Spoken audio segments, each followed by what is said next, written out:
Hallo julle, ek hoop het gaan sommer baie goed. Indien nie, neem ek aan jy het 'n paar uitdagings wat jy vandag sien wie agtig maak. Maar ek wil vandag vir jou sê, laat jou uitdagings die brandstof wees van jou vuur. Want dan net een ding, almal se uitdagings verskil. Neem dit in ag, sodat jy nooit neerkyk op iemand of iemand neerkyk op jou nie. As jy vanoggend jou oë oopgemaak het en jy die gevoel gehad van jy kan nie die dag aanpak nie, dink 'n bietjie aan Monique.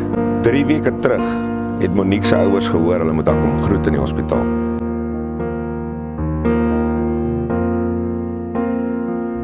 Dit is definitief nie hoe hulle verwag het hulle dag gaan verloop nie. Tog het hulle nie besluit om op te gee nie. 'n Helikoptervlug later en 'n paar dokters wat vir haar wil beklei, het sy onlangs haar eerste tree weer gegee.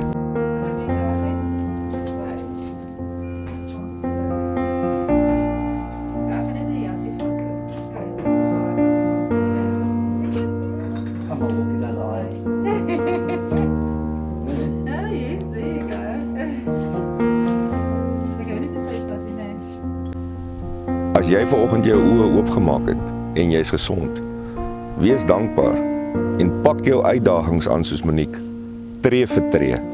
Kyk vandag jou uitdagings vierkantig in die oë, trek aan vir die geleentheid en reis uit bokant jou uitdagings. You're gonna see me rise.